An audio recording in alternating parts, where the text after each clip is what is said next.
sí èmi ẹ̀yin lẹ́ni kí n tún di Jésù wá Paul lásán mo ní mission àti sọ ẹ̀yin lẹ́ni kí n ẹ̀wọ̀ jáàmì bá tán lọ sí di Jésù mo lè ṣe bẹ̀rẹ̀ ní kí lè sì gbọ́ mo sì bá kọ́ ní kanjọ́ kan ó ní ayẹ̀ṣẹ̀ bẹ̀rẹ̀ kí lọ sí rí bí tí mo ṣe lọ gangan bí tí mo pọ̀ lórí Jésù ní bá kò dára kékeré kò dára a ní tí mọ̀ ń pa Jésù mo tún wá ti mọ̀ sí. Ògo ni fọ́lọ́run lókè ọ̀run àti láyé àlàáfíà ìfẹ́ inú rere sí gbogbo ènìyàn. Mo kí gbogbo ojú gbogbo ọkàn tó wò mí. Ẹ kú àkókò yìí ó dára fún gbogbo yín ojú òní tì yín. Mo rò pé kíyèsí fídíò tí mo kọ́kọ́ play yẹn ti Ustaz tanara Jésù nídìí. Mo bẹ̀ Ọlọ́run alààyè kó tì yín lẹ́yìn kẹ́ ẹ ṣe bẹ́ẹ̀ ṣe sọ yẹn gẹ́lẹ́ pé àwọn kan bẹ̀ yín kẹ́ ẹ tanara ìdí Jésù ẹ tanara ẹ jẹ́ ká mọ ohun tó wà ń bẹ̀ ẹ jọ̀ọ́ torí Ọlọ́run ẹ má dáwọ́ dúró torí à ń jèkúrò ọ̀ràn kó tán mo rí pé tó ń gbọ́nwó ẹ̀ sínú àwo à ń sáré bálàfíà sí máa jọba ní ilẹ̀ Yorùbá ẹ̀yin tún ń lérí ogun ẹ̀ ń lérí wàhálà sẹ́mọ̀ pó pẹ́ tẹ́ ti ń da ìlú rú ó pẹ́ tẹ́ ti ń da ìlú láàmú ó pẹ́ tẹ́ jẹ́ kílẹ̀ Yorùbá ní àlàáfíà ẹ wo ẹ tan náà ìdí Jésù àwa ó dìídì sun Muhammad níná àti Allah èṣù máa wọ́n lọ́jà ju Muhammad àti Allah lọ ẹ rò pé tẹ́ ń bá wọn oníṣẹ̀ṣe ṣe ni ṣé wọ́n sì fi ànábì wé ọba kan ní gbogbo yín bọ́ sórí mídíà la bẹ̀rẹ̀ sí sunkún káàkiri ìgboro èpè yín kò tú irun kan lára nǹkan kan ẹni ẹ tẹ́ fi péjọ tó kọ́kọ́ ṣépè èpè pa àwọn ìyàwó ẹ̀ èpè pa àwọn ọmọ ẹ̀ kó tó kú làwọn ọmọ ẹ̀ ti kú kẹyọ kan nítorí èpè ẹ̀yin náà sì ti dáwọ́ lépè ẹ máa ṣépè lọ ojú mẹ́ta lè pè ní ẹ jẹ́ ń kọ́ yín lẹ́kọ̀ọ́ ẹni ṣẹ́ yóò gbànú ẹ̀ ẹni ọṣẹ́ fún tó bá jẹ́ pé kò ní àjẹsára àdúrà èpè díẹ̀ lè dọ́dọ̀ rẹ̀ ẹni fetí gbọ́ tó jẹ́ pé kò ní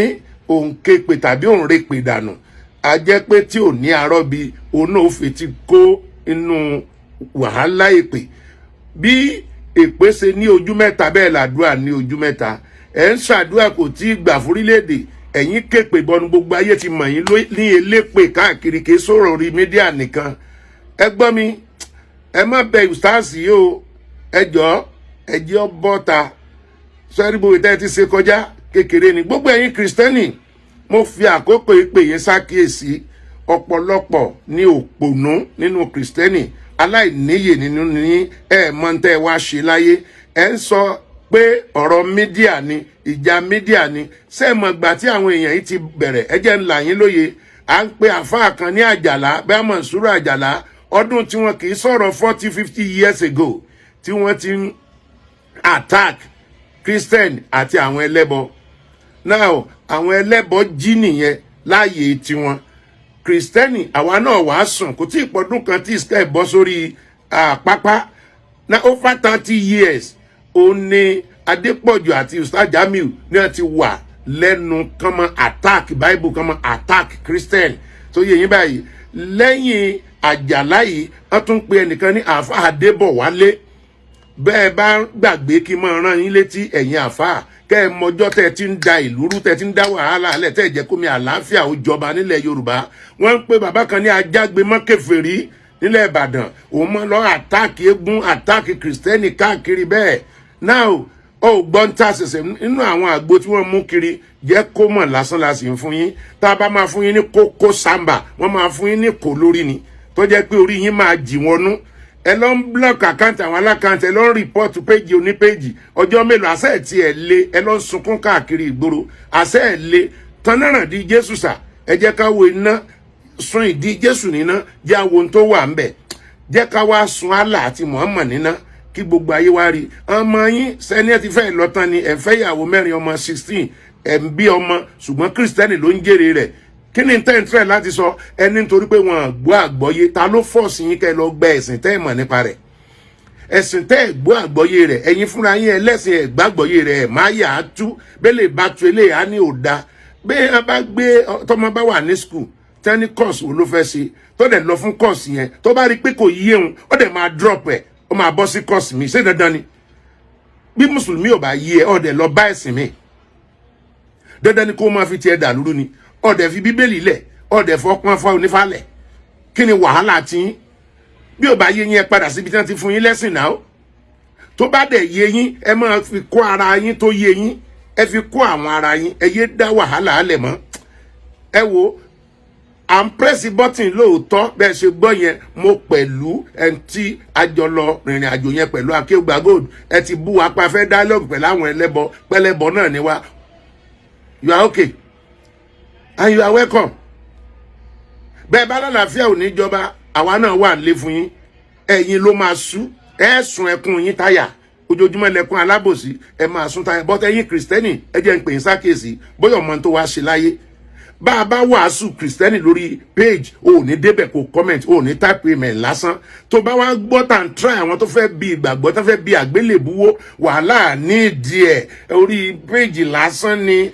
nídìí as a good Christian jẹ́ kí n sí ẹ níyè inú ìwé 1 Timothy chapter 6 verse 12 jẹ́ kán bá mi kà fún ẹ gbóhùnsókè sà. máa ja ìjà rere ti ìgbàgbọ́. bíbélì ló sọ bẹ́ẹ̀ evangelist Timothy ló sọ bẹ́ẹ̀ ní ìwé tí a kọ sí wa ẹ máa ja ìjà rere ti ìgbàgbọ́. Yes. Di ìyè àìnípẹ̀kun mú. Di ìyè má jẹ́ kán bí ìyè àìnípẹ̀kun ṣubú di ìyè àìnípẹ̀kun mú. Yes. Nínú èyí tí a gbé pè ọ́ sí. Bó o bá máa ń tọ́ wáyé wá sí kó o gbọ́ nísìn kì í ṣe pọ̀kàn wá gbádùn ayé kì í ṣe pọ̀kàn wá gun jet kì í ṣe pọ̀kàn wá ra jeep rárá o n ta pè é sí nìyẹn wọn à lè tójú ẹ máa ba Jésù jẹ́ ba Bíbélì jẹ́ kó sọ pé kò kàn ẹ́ a jẹ́ pé you are a bastard if you don't know jẹ́ kí n pè sákèsí pé ọmọ àlè onígbàgbọ́ òun ló jẹ́ máa tún á tẹ̀síwájú in the book of Esther nínú ìwé Ẹ́sítérì lọ́hùn-ún ní ìgbà tí àwọn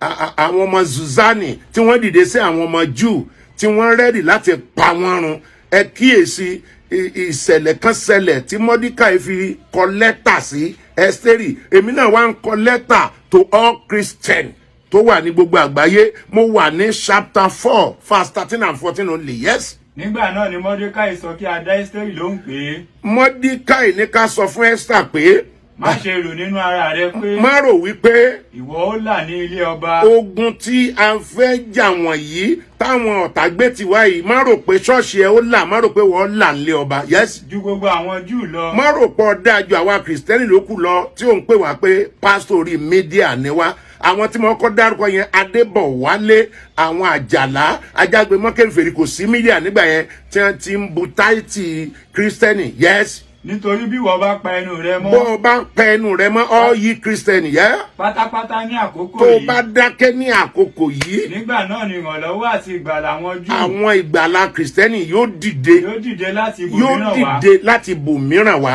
Ọlọ́run ń gbọ́ ẹni tó lérò ó máa sọ̀pọ́ọ̀tì wa pẹ̀lú àwọn táwọn ilé ń bá lọ yìí wọn àfẹ́ àlàáfíà wọn kàn ń pariwo pé ẹ̀sìn àlàáfíà ni ẹni tó dánú wọn òpógún abàlújẹ́ adàlúrú ó ní ọ̀pọ̀lọpọ̀ wọn tó ń wò yẹn. Yes. Ṣùgbọ́n ìwọ àti ilé bàbá rẹ. Ìwọ àti ilé bàbá rẹ pásítọ̀. Yes. Ni a ó parun. A ó padà tó bá rò pé bí a bá dájẹ́ sílẹ̀ kò ní kẹ́ ẹ̀ ó máa kan jẹ́jẹ́ ni mo jókòó mi ẹ gbàgbé nípa ẹ̀ ẹ kàwé. Ta ni ó sì mọ̀ bóyá níwọ̀ àkókò yìí. Bóyá nítorí àkókò yìí. Báyìí ni ìwọ ṣe dé ìjọba. Ló ṣe dépò owó ipò ọlá ipò pásítọ̀ ipò ìjọba tó wà yẹn bá nítorí àwọn àdàlúrú yìí sọ gbọ́gbọ́n ti dá Islamic market sílẹ̀ ẹni tó ṣáájú wọn fún Islamic market òun lọ gbé àsíá Palestine lọ́jọ́ wo tó fi ń wọ́de káàkiri ní Ọ̀ṣun òun náà ló gbé flagi tó ń wá Islamic nation káàkiri nígbà yẹn gbogbo ọ̀nà bí wọ́n ṣe máa ba orílẹ̀-èdè ilẹ̀ Yorùbá jẹ́ òun ni wọ́n ń wá Ọlọ́run á jù wọ́n lọ bá mi pín kó dé ọ̀dọ̀ gbogbo wọn ẹ jẹ́ kí wọ́n tún ṣe ìpè